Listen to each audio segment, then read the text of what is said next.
विठ्ठलाची सेवा करण्यासाठी मंदिरातच जायची आवश्यकता आहे असं नाही, तर वारकऱ्यांना अन्नदान केलं तरी देखील विठ्ठलाची सेवा घडते. हाच मंत्र धाराशिव जिल्ह्यातील दशरथ कुटुंबियांनी जपलाय. धाराशिव जिल्ह्यातील कळंब शहरातील दशरथ कुटुंब मागील 80 वर्षापासून जवळपास अन्नदानाचं काम जे आहे ते करतंय. सध्या वारीचे दिवस आहेत, अनेक वाऱ्या ज्या आहेत, दिंड्या आहेत, त्या पंढरीकडे मार्गक्रमण करताना पाहायला मिळतात. धाराशिव जिल्ह्यातील कळंबमध्ये आपण आहोत. दशरथ यांच्या हे घर आहे आणि या घरी जर बघितलं तर अशा पद्धतीनं वारकऱ्यांना अन्नदान जे आहे ते केलं जातंय. दरवर्षी हाच मेनू जो आहे तो या ठिकाणी तयार केला जातो. येथील जी भाकरी आहे ती चुलीवर बनवली जाते. पिठलं देखील 80 वर्षापासून तेच पिठलं, त्याच चवीचं पिठलं जे आहे ते वारकऱ्यांना देण्याचा प्रण जो आहे तो या संपूर्ण दशरथ कुटुंबियांनी केलेला आहे. आणि वारकऱ्यांची सेवा जी आहे अन्नदानाच्या माध्यमातून ते कुटुंब करताना पाहायला मिळतंय. आपल्यासोबत दशरथ कुटुंबीय आपल्यासोबत आहेत. मला सांगा, किती वर्षापासून सगळं हे करताय? काय मेनू असतो नेमकं आपला? काय वैशिष्ट्य? हे आमच्या आजोबांनी 1946 साली सुरू केलं. आज हे वर्ष जे आहे 80वं वर्ष सुरू आहे आणि दरवर्षी पिठलं, भाकरी, लोणचं, तेल, चटणी आणि पिठल्यावर शेंगदाण्याचं तेल हाच मेनू असतो. विशेष बाब ही आहे की भाकरी जी असते ती चुलीवरची असते. चुलीवरच्या भाकरीमुळं विदर्भातील जे सगळे वारकरी आहेत किंवा कोणतेही वारकरी पक्की रसोई खाल्ल्यामुळं ते कंटाळून गेलेले असतात आणि चुलीवरची भाकरी मिळाल्यानंतर त्यांना पुरणाची पोळी मिळाल्याचा जो आनंद आहे तो त्यांना मिळतो.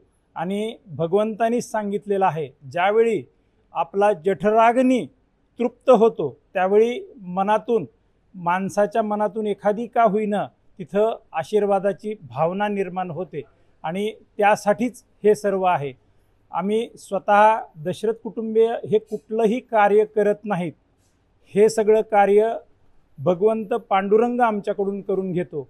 हे कार्य त्यांनी आमच्यावर खूप विश्वासाने सोपवलेलं आहे आणि आमचा दृढ विश्वास आहे की प्रत्येक वर्षीच्या वारीमध्ये कोणाच्या न कोणाच्या रूपाने पांडुरंग एकदा घरामध्ये भ्रमंती करून जात असेल किंवा प्रसादही घेत असेल आणि सोपवलेलं कार्य कसं चालू आहे हे पाहत असेल.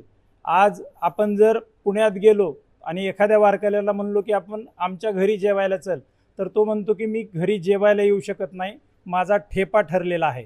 म्हणजे ज्या ठिकाणी त्याचं अन्नदान किंवा जेवण ठरलेलं आहे त्याच ठिकाणी तो जाऊन जेवण करतो.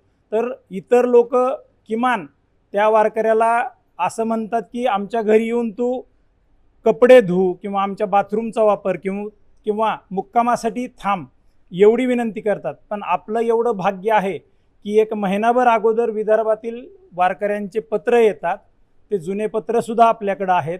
ते अगोदर महिनाभर पत्र पाठवतात, नंतर आदल्या दिवशी माणूस समोर पाठवून देतात. आणि भगवंतानी आपल्याला फक्त एवढं सांगितलं की तू व्यवस्था करायची आहे त्यांची, आल्यानंतर फक्त त्यांना जीव घालायचा आहे. म्हणजे यापेक्षा अजून पांडुरंगाची कृपा काय पाहिजे. हे सर्व कार्य पांडुरंग करून घेतात. नक्कीच पांडुरंग हे सगळं कार्य जे आहे ते करून घेतात असं ते सांगतात. मला सांगा, तुमच्या वडिलांपासून ही सगळी प्रथा चालत आलेली आहे, पुढे आता तुमचे नातू देखील सगळं या कामामध्ये उतरलेले आहे. कसं नेमकं समाधान वाटतं सगळ्या गोष्टी? मला इतका आनंद वाटतो ना की मी कुठं जास्त बाहेर याच्यामध्येच समाधान वाटतं आणि वर्षभर फ्रेश राहतो मी. म्हणजे ताणच घेत नाही, कारण हे पांडुरंगाचं कार्य आणि आनंदाने नाही. म्हणजे वारकरी तुम्हाला याचंच सांगतो की अनेक प्रकारचे नारळी बाबा वगैरे आले, त्यांनी कसं आहे की फक्त आणि या दिंडीमध्ये वारकरी काही भयंकर श्रीमंत फक्त पांडुरंगाचा प्रसाद आहे म्हणते आपल्याकडे येते नाही ते. आणि ती ही चाललेली परंपरा खूप. सगळे व्यवसाय वगैरे तुम्ही मोठ्या प्रमाणात करतात, ते देखील या काळामध्ये बंद ठेवता अशी माहिती आहे. नेमकं काय नेमकं नाही कशामुळं हे कळतं की आपले जे दोस्त मंडळी अगर तुमच्यासारखे येते, आम्ही जर व्यवसाय करायलो ना तर ते म्हणतील ही व्यवसाय करायला आपण नाही ना, मग हे फिलिंग नको. आणि जर आपण व्यवसायात बसलो आणि एखाद्या वारकऱ्याला आपल्या कोणाकडून चूक झाली आणि तो उपाशी गेला, त्याचं पाहतं काय ना. त्याच्यामुळं नक्की जर पाहिलं तर केवळ महाराष्ट्रच नाही तर राज्याबाहेरून देखील वारकरी जे आहेत ते या ठिकाणी येत असतात, त्यांचे संवाद साधतात. मला सांगा, कुठून आलात तुम्ही? आम्ही मध्य प्रदेशातून. हा, पांडुरंग. हां, कधीपासून येता वारीला? माझी वारी चालू झाली असं 91 पासून. इथं कधीपासून येता? इथं पहिल्या सालपासून, पहिल्या वर्षापासून. पहिल्या वर्षापासून. कसा अनुभव असतो इथला? हा, याचा अनुभव पहिल्या वर्षापासून आम्ही आहे. 91 सालपासून आमची पालखी चालू झाली आहे आणि तेहीपासून आम्ही दरवर्षी याच ठिकाणी जेवण करत आलो. समाधान वाटतं इथे. हा समाधान वाटतं. तुम्ही कुठून आला तुम्हाला? अकोला जिल्हा काय? अकोट तालुका. अच्छा. आणि आज आमच्या वारीला 72 वर्ष परिपूर्ण झालेले आहेत.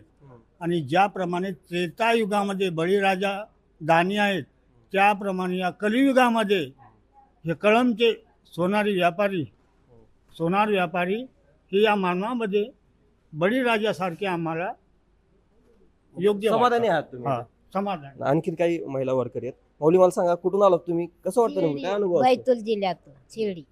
कसा अनुभव आहे वारीचा? अच्छा आनंद येते. अच्छा. हा.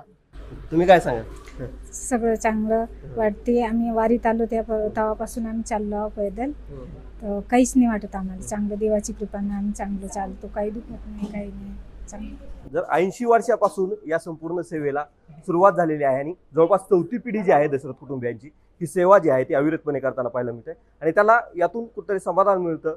विठ्ठलाची सेवा केल्याचा, याच ठिकाणी विठ्ठलाची सेवा केल्याचा देखील त्यांना भास होतो, असं देखील सर्वजण सांगतात. ओंकार कुलकर्णी, NDTV मराठी, धाराशिव.